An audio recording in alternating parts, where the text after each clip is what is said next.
What is up, Waffle Gang? I do hope you are well. My name is Mark, and today we're covering some more r/relationships. If you'd like to skip the initial waffle, timestamps are in the description and along the timeline below. But if you are new here, please consider hitting that like, that subscribe, and maybe that notification bell too, as it all really helps out our channel. Now, just a huge thank you for taking some time out of your day to join me with a couple of stories. It really does mean the world to me, and that's all I got to say today. So thank you so much, and let's crack on with today's stories. Much love, guys. Now, our first story comes from a throwaway account. My wife sees me as a credit card, and my daughter is going down the wrong path. I just want to run away. My wife and I are both 45 and have been together for over 25 years. We celebrated our silver anniversary last year, where I got her an engraved watch and some earrings, and she got me some novelty socks. Truthfully, I've known for a few years now she sees me as a credit card, but the real issue is our daughter. She's 23 and used to be such a little angel. I'd have gladly shouldered any sort of pain just to see a smile light up on her face again, and I used to think I had the perfect little family with my girls. I loved them both so much. When my daughter was 16, we sent her to a boarding school. Not because we wanted her out of the house or some time away from her, but because it was one of the best schools in the country. She was very excited about going, and we set her up with a bank account so that she could have money to tide her over for travel and miscellaneous things. At first, she'd come home every weekend all giddy and full of smiles, but by the end of the first term, she'd fallen in with the wrong crowd. To cut a long story short, by the time she'd reached 18, she'd gone through every single trope you could imagine. I was getting calls almost every week from her house mistress about drugs, alcohol, violence or sex. She was constantly begging for money despite me providing her with a generous stipend each month. And it all came to a head when she needed money for a school trip that turned out to be bogus. Eventually the school gave us a choice of removing her from the school rather than tarnishing her with an expulsion. Her moving back home wasn't any different. She'd be often gone for days, and when I tried to get her back on the right track, I was fighting both her and her mother. I was being too controlling. I was going to push her away. She's a free spirit. I just want to get her back on her feet. I managed to convince her to get some qualifications, and last year she was accepted to university. I thought things were perking up a tad. She was due to start in September, and I agreed to pay her tuition so that she'd not have to worry about the loan. Granted, I was naive here and should have investigated, but I believed her story that the money had come from her account and it was linked by her name, and she even showed me a fake email from university confirming this. I sent her the first year's tuition. Lo and behold, she's not attending any online classes or doing any work. She's back to being away from home for days at a time. Turns out she never accepted the offer and just took the money. My wife sees no issue with this. She doesn't want to discipline our daughter, and I have been threatened with divorce multiple times in the past 12 months if I try to change things. I simply can't take it anymore. I can't see my little girl continue to go down this path without support from my wife. I honestly just want to get a quick divorce, give her anything she wants, and then disappear into the night. I'm at a wit's end, really. There's no one I can even talk to about this, as all my friends are my wife's friends, and I can't trust anyone. To me, it just sounds like everything's gone too far. It sounds like your relationship is just completely destroyed. You know, the way that you see her, she sees you as a credit card and all this kind of thing. And if you need to get that divorce, I think you just need to get that done and then move on with your life and stop giving your daughter money. You're just enabling that sort of behavior by doing so. Have a heart-to-heart with her, talk to her, try to get her to see some sense if possible, because you know, you can't continue down this path, and if you keep giving her money, things are just going to get worse. But Just Obsolete says, divorce, stay in your daughter's life, stop giving her money. And Do the Pingu says, talk to a lawyer about getting a divorce. You need to accept responsibility for raising an entitled child. That wasn't just your wife. You threw money at problems and didn't address what was really going on with your child, and now she is an adult who doesn't know how to live in the real world. You have a lot of work to do to set boundaries and figure out how to be a parent of an adult child who you enabled. You have every right to seek divorce and should get therapy to help you deal with all the changes in your life. And Gorna Lanine says, I think I got your name right, I'm not sure actually. Your daughter has forged letters and consequently has stolen money from you. Stop giving her money. If she wants to fund the lifestyle she wants, she needs to do it on her own dollar. I would also cancel any credit cards in her name that you pay for, and if your wife complains, cancel hers as well. And Sand Covered Grass says, sounds to me like you're not going to be able to discipline your daughter. She's an adult and the only thing you can do is stop giving her money. If your wife has threatened divorce a lot, it doesn't speak to her respecting your relationship much now, does it? You might be best served to call her bluff one of these days. And Azuzu88 says, once someone starts threatening divorce to get their own way or to manipulate you, then the relationship is dead. You're correct, you should get the divorce. However, don't just give her what she wants. She gets what's fair and that's all. Don't reward her for her terrible behaviour, as it will set a bad example to your daughter. Keep fighting for your daughter. She will need you, but that doesn't mean you have to bankroll her bad lifestyle. And Tersa78 says, you're an enabler. As long as you enable, the same pattern will exist. Now, what would you do in this situation if you was OP? Clearly, he has enabled this behavior. Clearly, a divorce should be on the cards here. But what would you do? Let me know in the comments below. And our next story comes from a throwaway account. Girlfriend cheated. My son isn't mine, but I can't lose him too. Everything feels like it's falling apart. It's only been a couple of weeks barely, but in my brain it still feels like it happened a few moments ago. I'm 27 and my girlfriend since high school cheated on me. She wasn't even the one to tell me. Her best friend had a huge fight with her that ended their friendship, and to retaliate, she told me my girl cheated on me with this guy years ago. I remember the arsehole too. We literally went to his funeral 3 years ago. Now I feel sick knowing the truth. My girlfriend came out and told me everything. She hooked up with him all the time before my son was born. When I asked if my son was mine, she admitted she wasn't sure. I couldn't take it. I had to leave. I've been staying at my brother's house ever since. She keeps begging me to come back so we can work on our relationship. I decided to get a paternity test done, and I just learned today he's not my son. I still can't believe it. My mind is everywhere with this. Now that she knows I'm not his dad, she's telling me we need to work on us or I won't get to see him. She's literally using my son to convince me to get back with her. It's so hard believing this was someone I thought I was so in love with. Now I just feel hurt. When I think about never seeing my son again, my heart starts pounding and it's like I can't breathe. I can't lose him. My son means everything to me. He's the best thing to happen to me and I love him more than anything in my life. He's only 7 years old. I don't know if I can live without him, but she's only given me the choice to get back together with her. She's only letting me talk to him for a few minutes at night on FaceTime before she tries to talk about our relationship. He says he misses me and I miss him like crazy too. I don't know what to do about this. I don't care about biology or that he's not my blood. I just want my son.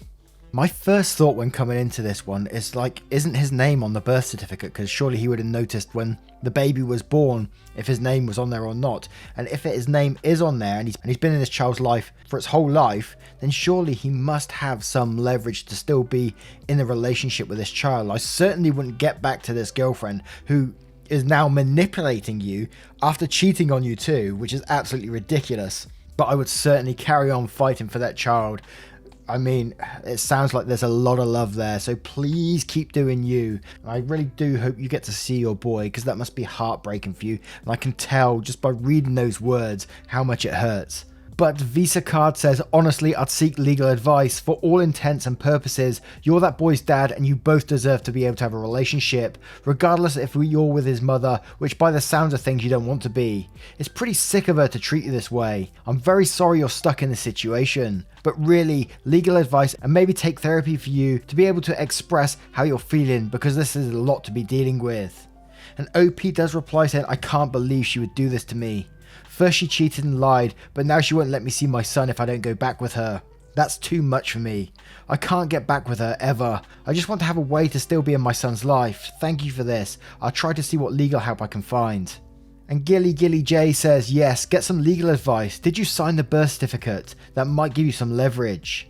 And OP replies again saying, yes, my name is on the birth certificate. Does that mean it's possible I could fight for custody of him, or at least still be in his life? I don't want to get back together with her at all.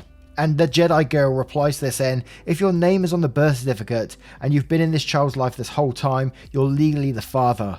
In most states, you shouldn't have any trouble getting custody. Edit, shared custody. But I'd still seek legal guidance from a divorce lawyer now. And JTG130 says, Jesus, what kind of monster is this woman? Obviously is only concerned about herself. Like, how do I raise this kid on my own? Type thinking about herself. All the time, money, etc., it will probably drain her. Of course, she wants you there to help. She is using the kid she has lied to you about for 7 years as leverage. Again, monster. And a Butler 444 says, depending on what state you live in, there is such thing as psychological father, meaning you have been in the child's life, held yourself out to be a father and provided for the child as your own. The state I'm in, Colorado, will recognize as a psychological father in court. I'm not an attorney, but I am a paralegal for a child support attorney and actually deal with this kind of thing a lot. Seek legal advice and definitely petition the court for some kind of custody. Good luck, that little boy is lucky to have you as his daddy. And oh, that one almost got me. Whew. And OP replies to this saying, are most states like that if you've been a dad to your kid their whole life? My name is on his birth certificate and I've been providing for him this whole time. That would help if I went to court over this. I don't live in Colorado, I'm in California, so I'm not sure if it's something common in other places. And House of Raven says, CA lawyer here, you can be considered a presumed parent, which is similar to what Colorado has. A presumed parent is someone who has their name on the birth certificate and has helped raise the child. You have rights, fight for your son. And OP replies the last time saying, glad to have this info, thanks. Gonna be looking up some attorneys today and set up consults. I will fight for my son. Please do, and I hope to see an update one day in the future, because that is one crazy story. And our next story is from a throwaway account. My wife and I have been having a massive disagreement over me wanting to get cosmetic plastic surgery for something I've been self-conscious about since puberty. It's putting a lot of stress on our relationship. Me and my wife have been married 3 years and together for 7. We have a very good relationship and rarely argue. This is probably the first thing we've argued about since before we got engaged. I have gynecomastia, which is a condition that pretty much leaves me with breast tissue. I have no other issues, no hormonal issues. I actually have a pretty high testosterone count. It doesn't cause any pain. I have a very small case and I just have swollen nipples and a little bit of tissue on my chest. I'm not fat and I work out very often and have a good body otherwise. I have gynecomastia since I was 13 and it's bugged me since. I was so self-conscious that my wife didn't see me fully shirtless until maybe our 2nd year together. She said she doesn't care about it and we've just never talked about it. I've been saving up for surgery to fix this. It isn't cheap and I just got a new job that will cover some of the cost. Because I can now afford it, I want to get it. My wife on the other hand doesn't want me to. She said that she loves my body the way it is and really doesn't want me to change it. She said she loves my chest and doesn't want it to be any different. I thanked her but said I wanted to do it for me. She said exactly, it'd hurt me if you did this to me. I asked what she meant by this and she clarified that if I went against her wishes and changed my body, it'd hurt her. Let's bring the argument and it hasn't been resolved. My argument was that it's my body. Hers was that she doesn't want a big part of her husband's body to change. I really don't know how to resolve this. I think immediately you have to explain the mental effect that it has on you to your wife. Sure, she might just see it as a physical thing and you're worried about your physical appearance, but the way it can affect you mentally and the change. And the only thing I have to compare this to, and I don't even think it's relatively close, but mentally it did affect me, is when I was younger, like when I was 14, 15, 16, 17, I had really bad acne on my face and it really mentally affected me. I would look in my face every day, be depressed from it, and if there was a quick fix, and I mean I was looking for it, I was looking all the time for it. If there was a quick fix, I would have happily paid that, or talked to my parents to try and get that paid for, to try and get that fixed, because it's affected me mentally so badly. I would have just loved to have it fixed. And I think it is a totally valid thing, you're very self-conscious about this, and to have it fixed would change your mental well-being for the good. And I think it's worth it as long as you, like it sounds like, you're both financially stable and you've talked about it, then why not? I say go for it. But who the hell am I? Honeypot01 says, it's wonderful that your wife is happy and loves you the way you are. That being said, only you can make that decision for yourself. I can say your body, your choice, but that's obvious. Well, my argument would be that's not about your physical appearance as much as it is for your mental health. I feel this has bothered you for a long time and has affected your self-esteem. Hopefully if you present it to her as mental health, she will support you unconditionally. I hope the best for you, OP. And Jen5872 says, I'm doing this for me because I want to feel better about myself. I've wanted this since I was a teenager. This isn't something I'm doing to you. I'd really appreciate your support, but this is happening whether I have it or not. Maybe if she went with you to the plastic surgeon's office, she can see a computerized image of the final result and realize the change won't be as much as she fears and relax about the whole thing. And Aqua says, I'm a woman who had breast reduction surgery while in a long-term relationship, so in a way I can really relate to this. I had huge boobs, 32 FF, at normal healthy weight, and was also self-conscious since puberty. I was known in high school as the girl with the huge tits. I finally got breast reduction at 24 after wanting it since my teens. I had my first consultation with a plastic surgeon at 16. They took a total of 2.5 pounds off and reduced the material of my breast by half. I'm now 32 DD, which sounds big, but it's so tiny compared to before. It's a huge relief. As far as relationships go, my partner was supportive but admitted he felt weird and uncomfortable at first. And I think what it really came down to was this: he felt safe in our relationship because we loved and accepted each other, flaws and all. But if I was intent on changing my flaws, if I couldn't even accept my own body, what if I couldn't accept his? What if I wanted him to try and achieve some kind of perfection too? What if he couldn't keep up? I wonder if your wife has some physical insecurities of her own this is bringing up for her. And some very, very good points there. Now, what do you think of this story? Do you think he's right, or do you think, the wife is right and maybe he should accept these flaws? I personally think the other way around. I think the wife should really look into this mental health. But the last comment did bring up some valid points too. Let me know what you think in the comments below. And our next story comes from a throwaway account. Something I overheard my boyfriend 20 male talking about made me 20 female uncomfortable and is still bugging.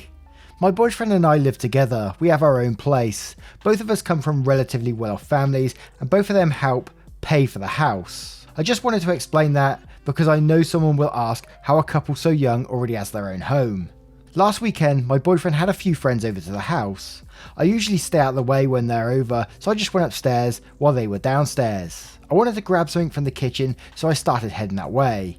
When I started down the stairs, I heard my boyfriend say something that was really alarming to me. He was talking about how you should treat a woman when she gets out of line. He said that he thought it was okay to hit a woman and even choke if she did something he didn't like. To directly quote him, he said, "Man, if you beat a woman like you would beat a man, fuck you, but if she gets out of line, maybe you could slap her once or twice, maybe even put your hand around her neck. Not too tight though." I remember exactly what he said and how he said it because it shocked me that much. Him and his friends were just laughing about what he said. Now my boyfriend has never put his hands on me in that way, let alone even raise his voice at me in the 6 years we've been dating. I've never heard him talk like this before, although I'm never really in a place to hear what he talks about with his friends. I've never confronted him about it. Should I? It made me so uncomfortable that he would even think that. What should I say if I do confront him? And we're going to jump straight to the comments with this one, with Turv56 saying, "You should definitely tell him you overheard his conversation and want to know why he felt that was okay. If he doubles down with this attitude, then I would definitely consider this a deal breaker." And Quizzlegale says, "Like most have said here, address him about it before making any big decisions. But if he says this was a dumb joke and he would never do anything to hurt you, maybe ask why he wants to be friends with people who find something like that funny. Or if it's okay for his friends to think as he is okay with hurting you. What if that makes them think they can hurt you if you get out of line? You know the guy best, and you can decide for yourself if you stay or go based on how he reacts when you bring it up. But either way, he should be left thinking about the larger implications of a comment like that and not make them anymore." And Potate says, "In retrospect, you should have confronted him when he said or obviously walked through the room to see if he got quiet or uncomfortable. This is no joke and should talk about how you feel. If he says it's a joke, tell him you didn't find it funny. 6 years of not acting out says something, but often you don't really know a person completely until you live with them. There's a lot of habits and such you don't see while dating, while your other half starts feeling more comfortable and like there may not be consequences like no parents breathing down their neck, they'll be more open to expressing themselves. Sometimes the expressing themselves is really bad or weird. That's why it's better even to rent as a new couple so you're not paying into the same asset, especially since you're not married, so there's no formal way to divide joint ownership if you separate. A lease is easier." And the Bucket of Truth says, "Pretty much an instant deal breaker. Either he believes this and you just haven't gotten out of line or been subject to it yet, or he doesn't and he's trying to show off for his friends of how alpha he is, which is also a deal breaker and immature. The only possible expectation would be acting in self-defense if the woman has already assaulted you, but realistically, that's not what we're talking about. So confront him, but warn someone ahead of time. They may need to come to your rescue or something. Now, I turn this one to you guys. What do you think should happen in this relationship? Do you think there's a way of talking this around? Do you think he was joking? And even if he was joking, is that an excuse for that kind of language? Let us know what you think in the comments below. Once again, thank you for being here today, guys. I hope you did enjoy today's stories. And if you did, you know what to do. Hit that like, that subscribe, and maybe that notification bell too. And if you're feeling extra spicy, you can support the channel by clicking that YouTube join button down below or heading on over to Patreon, link in the description, and joining there. It really does help out our channel and keeps things flowing. So thank you so much, and just thank you for the times out of your day. Absolutely amazing support. Thank you so much, and I will see you in the next one. Much love, guys. Have a great day now. Goodbye.